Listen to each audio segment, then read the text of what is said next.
Let's get started with Figma. Let's go to the official site and we can see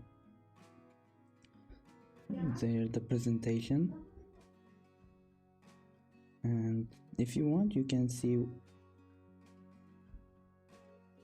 you can explore the website as it shows pretty cool stuff. I love the design of it, but we can just get started from here. You can register with your email and password, but I'm going with Google account as it's faster and you don't have to do lots of things manually. Let's create a name. I'm going to use it for education.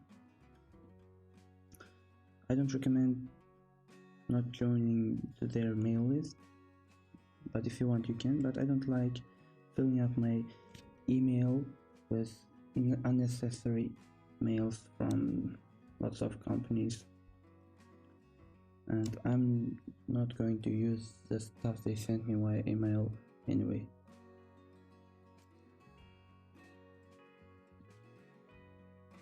And you can create a theme so you can work with your friends or co-workers. Although it seems limited, with a good organization you don't have to upgrade for professional if you are just a beginner. And this is basically what you get when you open the Figma for the first time. There is your file controls. This is main menu, main working space, and we will talk about community later on. And there is profile, settings, theme, and you can even download a desktop app if you don't want to work from a browser. But there is no difference between desktop app and browser version, so we will continue with browser version.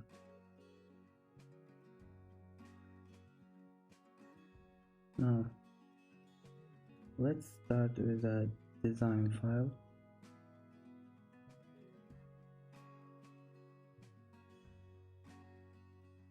Let me go to the full screen mode. As you can see, the interface is very clean. There are not too many tools like in Adobe programs or other designing softwares. There are a handful of them, but they're enough to make the job done. The main tool we will be using is Frame tool.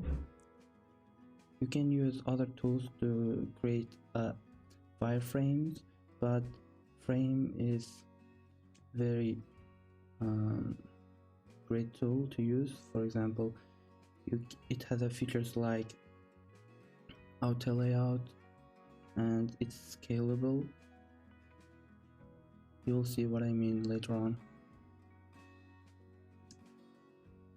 There are text tools, the resources center. Right now we don't need it, but we'll be using it in the future. And tool, and you can see where we are, and we can give a name to our project, like to list version 1. It's a good practice to is 19 give hours. a version name to your projects, as it might become pretty confusing when you keep saying final, super final, or that sort of stuff. Now let's start wireframing.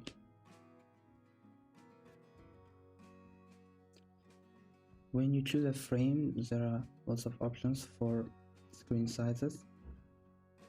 For now we will be doing our job in design section, prototype and inspect sections will be discussed later on. when we try to animate our components.